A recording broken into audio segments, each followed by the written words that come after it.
சில பேர் மட்டும் நீங்கள் பண்ணுற அதே தொழிலில் வித்தியாசமாக செய்கிறாங்க, ஜெயிக்கிறாங்க.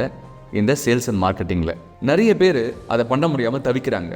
அதில் ஒரு பகுதி என்னன்னு கேட்டிங்கன்னா டெலிமார்க்கெட்டிங் அப்படின்னு சொல்லுவோம். நிறைய பேர் வந்து அந்த கால் வந்துட்டு ஒரு டெலிமார்க்கெட்டிங் கால் அப்படின்னு சொல்லிட்டு ஸ்பேம்னு சொல்லிட்டு நம்மளே அதை வந்து பேன் பண்ணிவிடுவோம். ஒரு பக்கம் ஆஸ் அ பிஸ்னஸ் ஓனர் நம்ம நிறைய பேர் எடுத்து போட்டிருக்கோம், டெலிகாலிங் பண்ண வைக்கிறோம், அது மூலமாக டெய்லி நமக்கு ஆர்டர்ஸ் வரும் நீங்கள் எதிர்பார்க்குறீங்க. இன்னொரு பக்கம் கால் ரிசீவ் பண்ணுற ஒரு கஸ்டமராக வாடிக்கையாளராக பார்த்தீங்கன்னா அந்த ஃபோன் கால்ஸ் எல்லாமே வந்து நமக்கு ஃப்ரஸ்ட்ரேஷனாக இருக்குது. நம்மளே கால் டக் பண்ணுவோம், எடுக்க மாட்டோம். உங்களுக்கு தேவை இருக்கும் பட்சத்தில் அந்த ப்ராடக்ட் மேட்ச் ஆச்சுன்னா லிசன் பண்ணுவோம். இன்னொரு பக்கம் பார்த்தீங்கன்னா எம்ப்ளாயிஸ் ஆங்கிளில் கம்ப்ளீட் ஃப்ரஸ்ட்ரேஷன். இதுக்கு காரணம் என்ன? இதில் முக்கியமாக கோட்டை விடுற ஒரு மேட்டர், நான் திரும்ப சொல்கிறேன், ஒரு கோட்டை விடுற ஒரு மேட்டர், ஒரு மிஸ் பண்ணுற மேட்டர் என்னன்னு கேட்டிங்கன்னா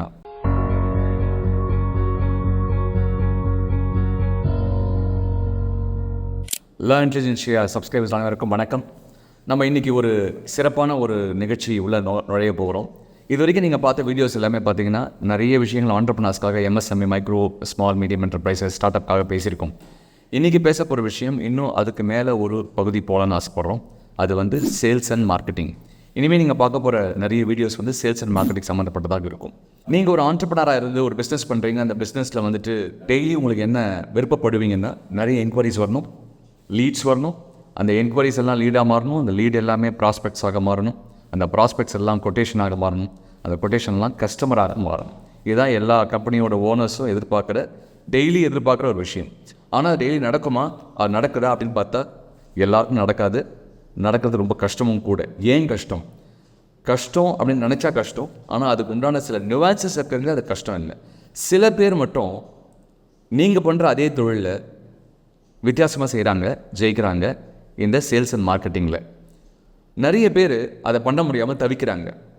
அதில் ஒரு பகுதி என்னென்னு கேட்டிங்கன்னா டெலிமார்க்கெட்டிங் அப்படின்னு சொல்லுவோம். இப்போது டெய்லி ஃபோன் இருக்குது, நம்ம டெய்லி ஃபோன் யூஸ் பண்ணுறோம். அந்த ஃபோனில் வந்து நிறைய ஃபோன் கால்ஸ் வரும். அந்த ஃபோன் கால் வந்து டிஃப்ரெண்ட் ப்ராடக்ட் சர்வீசஸ் கம்பெனிலேருந்து ஃபோன் பண்ணுவாங்க. உங்களுக்கே அந்த அனுபவம் இருக்கும். அந்த ஃபோன் வரும்போது நான் நிறைய தடவை அனுபவிக்கிறேன். அதை ஃபோன் வரும், கால் எடுப்போம். நோன் நம்பராக இருந்தால் கண்டிப்பாக எடுப்போம், அன்னோன் நம்பராக இருந்தால் கொஞ்சம் யோசிப்போம். இப்போ இந்த ட்ரூ காலர் இந்த மாதிரி ஆப்லாம் வந்ததுனால நம்ம என்ன பண்ணியிருப்போம், நிறைய பேர் வந்து அந்த கால் வந்துட்டு ஒரு டெலிமார்க்கெட்டிங் கால் அப்படின்னு சொல்லிட்டு ஸ்பேம்னு சொல்லிட்டு நம்மளே அதை வந்து பேன் பண்ணிவிடுவோம். அதே மீறி சம்டைம் வந்து நல்ல கால் ஏதாவது வந்திருக்க போது, ஜெனியூனான கால், நமக்கே ஒரு கஸ்டமர் ஃபோன் பண்ண போகிறா சொல்லிட்டு அந்த ஃபோனை நம்ம எடுப்போம். நான் எடுத்த உடனே ஒரு டெலிமார்க்கெட்டிங் காலாக இருக்கும். அந்த டெலிமார்க்கெட்டிங் கால் அவங்க என்ன பேசுவாங்கன்னா, சார் எங்ககிட்ட இந்த ப்ராடக்ட் இருக்குது, உங்களுக்கு நான் எக்ஸ்பிளைன் பண்ணலாமா அப்படின்னு சொல்லி ஆரம்பிப்பாங்க. ஸ்ட்ரெயிட்டாக சப்ஜெக்ட் உள்ளே அவங்க வந்துடுவாங்க. டைரெக்டாக சப்ஜெக்ட் உள்ளே அவங்க நுழைஞ்சு நம்மக்கிட்ட விற்க ஆரம்பிப்பாங்க. யோசிச்சு பாருங்கள், நம்ம யாராவது ஒருத்தர் ஃபோன் பண்ணி டைரெக்டாக ஒரு ப்ராடக்டை ஸ்ட்ரெயிட்டாகவே விற்க ஆரம்பித்தாங்கன்னா நம்ம என்ன சொல்லுவோம் அடுத்த நிமிஷம்னா, நான் இப்போ ரொம்ப பிஸியாக இருக்கேன், எனக்கு இப்போ இது தேவையில்லை அப்படின்னு சில பேர் சொல்லலாம். சில பேர் ஃபோனை டக்குன்னு கட் பண்ணுவாங்க, ஏன்னா அவங்க பிஸியாக இருக்கலாம் மீட்டிங்கில் ஏதாவது ஒரு விஷயம். ஸோ இந்த மாதிரி ஒரு விஷயங்கள் வந்து அனுதினமும் நிறைய கம்பெனிஸில் நடந்துக்கிட்டே இருக்குது. ஆனால் அந்த டெலிமார்க்கெட்டருக்கு என்னென்னா, அந்த டெலிகாலிங் பண்ணுறாங்க இல்லையா, உங்கள் ஆஃபீஸில் ஒர்க் பண்ணுற எம்ப்ளாயீஸ், அவங்கள பொறுத்த வரைக்கும் என்னென்னா, நான் இன்றைக்கி 50 கால் ஃபோன் பண்ணேன், 100 கால் ஃபோன் பண்ணேன், 200 கால் ஃபோன் பண்ணேன், ஆனால் எனக்கு பார்த்தீங்கன்னா 1-2 லீடு கூட வரல அப்படின்ற ஒரு ஃப்ரஸ்ட்ரேஷன் இருக்கும். ஏன்னா அவங்க சூப்பர்வைசர் கேட்டுகிட்டே இருப்பாங்க, எவ்வளோ கால்ஸ் பண்ணேன், எவ்வளோ லீட் ஜென்ரேட் பண்ணேன்னு கேட்டுகிட்டே இருப்பாங்க. ஒரு பக்கம் ஆஸ் அ பிஸ்னஸ் ஓனர் நம்ம நிறைய பேர் எடுத்து போட்டிருக்கோம், டெலிகாலிங் பண்ண வைக்கிறோம், அது மூலமாக டெய்லி நமக்கு ஆர்டர்ஸ் வரும் நீங்கள் எதிர்பார்க்குறீங்க. இன்னொரு பக்கம் கால் ரிசீவ் பண்ணுற ஒரு கஸ்டமராக வாடிக்கையாளராக பார்த்தீங்கன்னா அந்த ஃபோன் கால்ஸ் எல்லாமே வந்து நமக்கு ஃப்ரஸ்ட்ரேஷனாக இருக்குது. நம்மளே கால் டக் பண்ணுவோம், எடுக்க மாட்டோம். ரொம்ப ரேராக தான் வந்து அந்த காலை வந்து லிசன் பண்ணுவோம். If at all there is a need, உங்களுக்கு தேவை இருக்கும் பட்சத்தில் அந்த ப்ராடக்ட் மேட்ச் ஆச்சுன்னா லிசன் பண்ணுவோம். இன்னொரு பக்கம் பார்த்தீங்கன்னா எம்ப்ளாயிஸ் ஆங்கிளில் கம்ப்ளீட் ஃப்ரஸ்ட்ரேஷன். இதுக்கு காரணம் என்ன? இதுக்கு காரணம் என்னென்னா, ஒரு கட்டமைப்பில் பார்த்தீங்கன்னா ஒரு கம்ப்யூட்டர் வாங்கி போட்டு ஒரு 10 பேரை ரெக்ரூட் பண்ணி போட்டு அவங்க சம்பளம் ஃபிக்ஸ் பண்ணி கொடுத்து ஒரு சூப்பர்வைசரை போட்டு ப்ராடக்டை ஒரு ஓரியன்டேஷன் கொடுத்து நீங்கள் டெலிகால் பண்ணுங்கள், என்கொயரி கொடுங்க, பிஸ்னஸ் கொண்டு வாங்கன்ற அவசர கதியில் நம்ம செய்ய ஆரம்பிப்போம். இதில் முக்கியமாக கோட்டை விடுற ஒரு மேட்டர், நான் திரும்ப சொல்கிறேன், ஒரு கோட்டை விடுற ஒரு மேட்டர், ஒரு மிஸ் பண்ணுற மேட்டர் என்னென்னு கேட்டிங்கன்னா, அந்த டெலிகாலிங் பர்சனுக்கு ப்ராப்பரான ட்ரைனிங்கை நம்ம கொடுக்கறது இல்லை.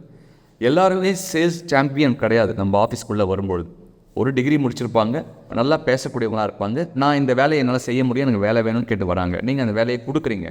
ஆனால் அவங்களுக்கு ஒரு சேல்ஸ் சாம்பியனாக, ஒரு செல்லிங் மிஷினாக அவங்க மாற்றணும்னு சொன்னால் அதுக்கு நிறைய ட்ரைனிங் ப்ரோக்ராம், நிறைய ஸ்கில் பில்டிங், நிறைய நுவான்சஸ், சேல்ஸ் நுவான்சஸ் நம்ம சொல்லிக் கொடுக்க வேண்டியிருக்கு. அது நம்ம சொல்லிக் கொடுக்குறோமான்னு பார்த்தா அது இருக்காது. பொதுவாக ட்ரைனிங்னா நம்ம என்ன நினச்சிட்டு இருக்கோம்னா, ப்ராடக்ட் நாலேஜ் நாலேஜை ட்ரான்ஸ்ஃபர் பண்ணிட்டோம்னா, பண்ணிட்டோம்னா ஆட்டோமேட்டிக்காக ஃபோன் பண்ணி பேசிட்டு போகிறாங்க. நீங்கள் பேசுங்க, ஒரு 10 பேர் ஃபோன் பண்ணுங்கன்னு சொல்லுவோம். அப்படி கிடையாது.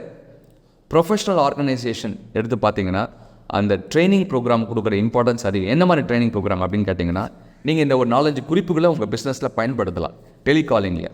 ஏன்னா 9 கால் அவுட் ஆஃப் 10 கால்ஸ் பார்த்தீங்கன்னா என்னை பொறுத்த வரைக்கும் அவங்களுக்கு ப்ராப்பரான ட்ரைனிங் இல்லைன்றது என்னால் உணர முடியுது. எனக்கு வரக்கூடிய கால்ஸ்லேயே நான் ரொம்ப ஃபீல் பண்ணுவேன். நிறைய செலவு பண்ணி இவங்க ஆள் எடுக்கிறாங்க, ரொம்ப ஆஸ்பிரேஷனோட வேலைக்கும் ஜாயின் பண்ணுறாங்க. ஆனால் இவங்க கோட்டை ஒரு விஷயம் ஒரு கிளைண்ட் கான்வர்சேஷன் கம்யூனிகேஷன் தெளிவாக இல்லையே. எக்ஸாம்பிள், இப்போது ஒரு ஆள் எடுக்கிறீங்க அப்படின்னா முதல்ல அந்த person over is joining as a telecaller. அந்த டெலிகாலிங்கிற அந்த தொழிலுக்கு அவங்களுக்கு பேஷன் இருக்கா, விருப்பம் இருக்கான்னு பார்க்கணும். விருப்பம் இல்லாமல் ஒரு ஆளை அந்த இடத்துல உட்கார வச்சிங்கன்னா, லெட்டஸ்ஸே அவர் ஒரு எடிட்டிங்கில் ஒரு எக்ஸ்பர்ட்டாக இருப்பார்.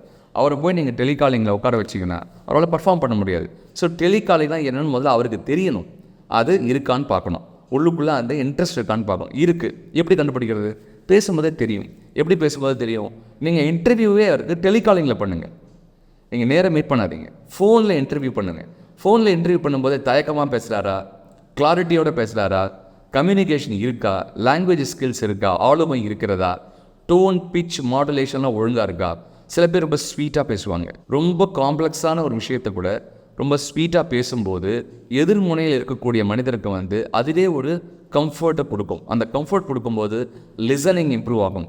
லிசனிங் வரும்போது ப்ராடக்ட் செல்லிங், ப்ராடக்ட் பிச்சிங் ஆட்டோமேட்டிக்காக அன்ஃபோல்ட் ஆகும். ஸோ அந்த பர்சனுக்கு இன்ட்ரெஸ்ட் இருக்கா, அந்த பர்சனுக்கு அந்த ஸ்கில் இருக்கா, அந்த டோன் பிச் மாடுலேஷன் வாய்ஸ் அதெல்லாம் இருக்கானது பாருங்கள். இது ஒரு பெரிய சப்ஜெக்ட்டு. இது பெரிய ட்ரைனிங்காகவே நிறைய பேர் பண்ணிகிட்டு இருக்காங்க. எஸ்பெஷலி ஓவர்சீஸ் கஸ்டமர்ஸ் ஹேண்டில் பண்ணுறவங்களாம் இந்த மாதிரி வாய்ஸ் ஆக்சன் ட்ரைனிங் ப்ரோக்ராம்லாம் நிறைய வச்சுருக்காங்க. இன்டர்னலி நிறைய பிபிஓ கேபிஓலாம் இதை பண்ணிகிட்டு இருக்காங்க. ஸோ நம்ம ஊரில் நம்ம மைக்ரோ ஸ்மால் மீடியம் என்டர்பிரைசஸ் நீங்கள் ஒரு டெலிகாலரை போட்டு உங்கள் பிஸ்னஸை ப்ரொமோட் பண்ணும்போது இந்த விஷயத்தையும் நீங்கள் பார்க்க வேண்டியது. ரெண்டாவது விஷயம் கான்டென்ட், அதாவது ஸ்கிரிப்ட். எதையுமே ஒரு மனிதன் பேசும்போது, டெலிகாலர் பேசும்போது மனசில் தனக்கு என்ன தோணுதோ அதை பேசக்கூடாது. இப்போ உங்கள் ஆஃபீஸில் ஒரு 5 பேர் இருக்காங்கன்னா அந்த 5 பேர்கிட்டையும் போய் நீங்கள் பேசி பாருங்கள். உங்கள் ப்ராடக்டை 5 விதமாக எக்ஸ்பிளைன் பண்ணுவாங்க. So there is no uniformity, there is no standardisation. So என்ன பண்ணணும்? ஸோ ஒரு சூப்பர்வைஸாக இருக்கக்கூடியவங்க, நீங்களே ஒரு ஆண்டர்ப்ரனராக இந்த சூப்பர்வைஸாக இருக்கீங்கன்னா you have to right a content. முதல்ல ஃபோன் எடுக்கும்போது குட் மார்னிங் எப்படி சொல்லணும், காலையில் ஒரு 9-9:30 மணிக்கு ஆரம்பிக்கிறீங்கன்னா 12 வரைக்கும் குட் மார்னிங் சொல்லுங்கள், 12லேருந்து 3 வரைக்கும் குட் ஆஃப்டர்நூன் சொல்லுங்கள், 3லேருந்து ஈவினிங் 6 வரைக்கும் குட் ஈவினிங் சொல்லி ஆரம்பிங்க. இந்த மாதிரி விஷயங்கள்லேருந்து நான் சொல்கிறேன். ஒரு பேசிக் விஷயம். 1 மணிக்கு ஃபோன் பண்ணி குட் மார்னிங் சார் அப்படின்னு சொன்னால் எப்படி இருக்கும்? 4 மணிக்கு குட் ஆஃப்டர்நூன் சார் அப்படின்னு பேச ஆரம்பிச்சு அப்படி இருக்கும். ஸோ எதிர்மொழியில் இருக்கக்கூடியவருக்கு என்னங்க உங்களுக்கு குட் ஆஃப்டர்நூனுக்கும் குட் ஈவினிங்குமே வித்தியாசம் தெரியாதுன்னு சொல்லுவாங்க. ஒரு சிம்பிள் விஷயம். இந்த மாதிரி ஒரு 100கணக்கான விஷயங்கள் இருக்குது ஃபோனில் பேசும்போது.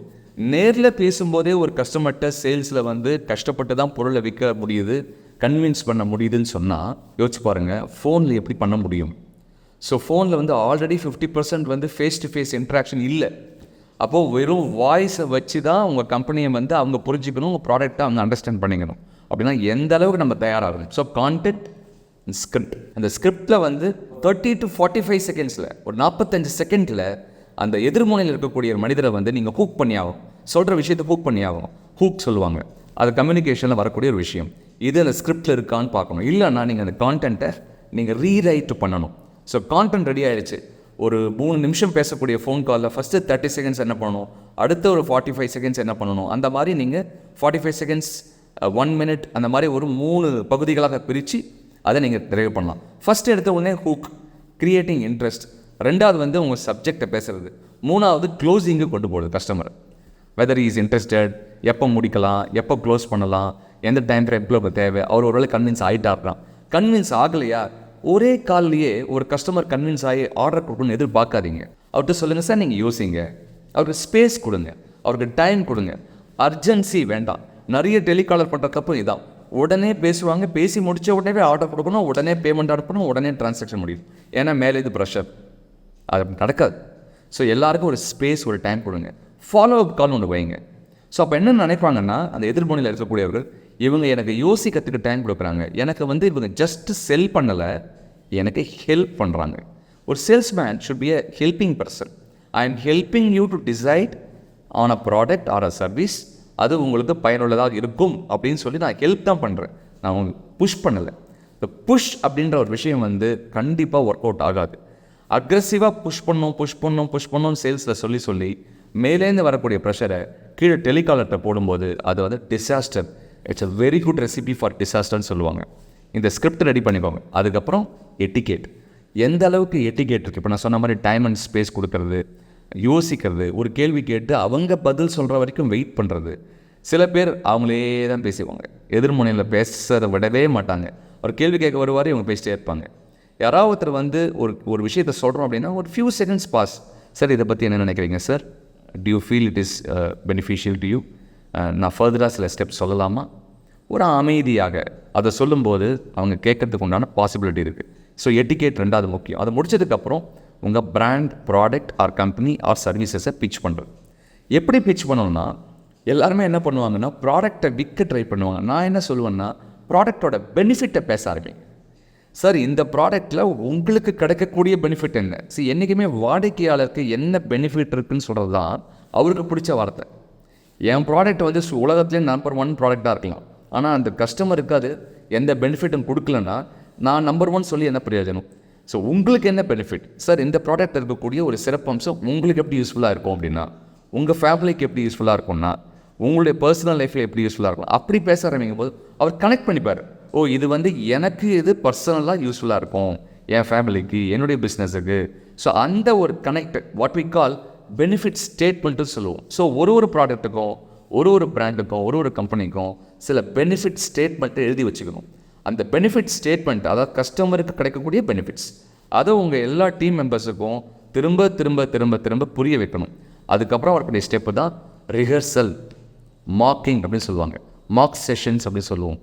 ஆக்சுவலாக ஒரு டெலிகாலரை நீங்கள் ஃபீல்டில் போட்டு ஃபோனில் போட்டு பேச வைக்கிறதுக்கு முன்னாடி இதெல்லாம் சொல்லி கொடுத்துட்டு அவங்கள வந்து இன்டர்னலாக ஒரு நீங்களே ரோல் பிளே க்ரியேட் பண்ணி, நான் தான் கஸ்டமர், எனக்கு நீ விற்று காமி பார்க்கலாம் அப்படின்னு சொல்லிட்டு நீங்கள் கஸ்டமராக மாறி உங்ககிட்ட ஃபோனில் நீங்கள் உங்கள் கேபினில் உட்காரலாம், அவங்க கேபினில் உட்காரலாம், டெலிகாலிங் பண்ண வைக்கலாம். இதை நீங்கள் ஒரு வாரமாவது பண்ணணும். அப்படி பண்ணும்போது தான் நீங்கள் பார்க்கலாம் ஒரு மாற்றத்தை அந்த டெலிகாலர்கிட்ட நீங்கள் ஒரு கால்லையுமே ஃபீல் பண்ண முடியும். உங்கள்கிட்ட 5 டெலிகாலர் இருக்காங்களா, 5 டெலிகாலருமே ஒரு வாரம் ஒருத்தருக்கு கஸ்டமராக மாறி, கஸ்டமர் டெலிகாலர் அவங்களுக்குள்ள மாறி பண்ணணும். ஒரு சூப்பர்வைசர் கஸ்டமராக மாறி ரிசீவ் பண்ணணும். அப்புறம் நம்ம ஓனர் வந்து ஆண்டர்ப்ரனர், அவரும் உட்காந்து அந்த காலை ரிசீவ் பண்ணி பார்க்கணும். இதுக்கு டயத்தை நீங்கள் கொடுக்கணும். ஆனால் நிறைய ஆண்டர்ப்ரனர்ஸ் இதுக்கு டைம் கொடுப்பதில்லை. நம்ம பல விஷயங்கள் பெருசாக செலவு பண்ணுறோம். ஆனால் எங்கே முக்கியமாக செலவு பண்ணணும்னா உங்கள் நேரத்தையும் உங்கள் நாலேஜையும். நீங்கள் கஸ்டமருக்கு ஃபோன் பண்ணால் எப்படி பேசுவீங்க? ஒரு ஆண்டர்ப்ரனராக ஒரு பேஷனேட்டாக பேசுவீங்க. ஏன்னா உங்கள் ப்ராடக்ட் மேலே அவ்வளோ நம்பிக்கை இருக்குது. And you are try to solve the problem of the customer, வாடிக்கையாளர் இல்லையா? அந்த கேப்பை நீங்கள் ரெடியூஸ் பண்ணிட்டீங்கன்னா, நீங்கள் பண்ணால் எப்படி பண்ணுவீங்களோ அதே மாதிரி உங்களுடைய டெலிகாலரை அட்லீஸ்ட் ஒரு 50 to 60%, 75% கொண்டு வந்துட்டிங்கன்னா, every phone call is an exciting phone call, every phone call becomes a potential prospect or a lead for your business. இந்த அணுகுமுறைகளை, இந்த 4-5 விஷயங்கள் நான் உங்களுக்கு சொல்லியிருக்கேன். இதை உங்கள் பிஸ்னஸில் நீங்கள் கடைப்பிடிச்சிங்கன்னு சொன்னால், every single telephone call that your employee makes, அது வந்து ஒரு பொட்டென்ஷியல் லீடை உள்ளே கொண்டு வரும். ஒரு லீடு உள்ளே கொண்டு வந்தாச்சுன்னா அதுக்கப்புறம் ஆட்டோமேட்டிக்காக பிஸ்னஸ் வளர ஆரம்பிக்கும். சிம்பிள் ஃபார்முலா எப்போவுமே நான் சொல்லியிருக்கேன் என்னுடைய வீடியோஸில், 1:10:100.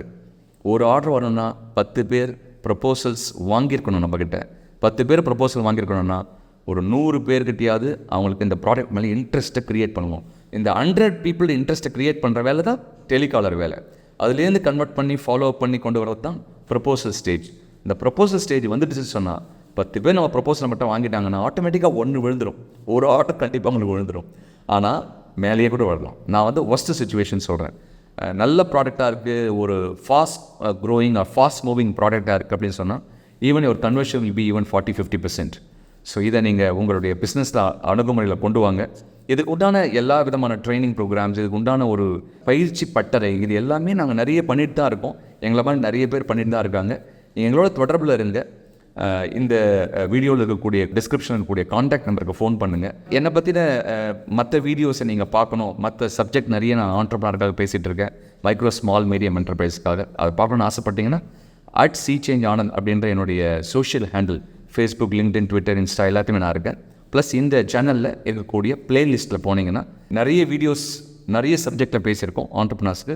கண்டிப்பாக பாருங்கள், தெரிக்க விடுங்க உங்கள் பிஸ்னஸை. நன்றி, வணக்கம்.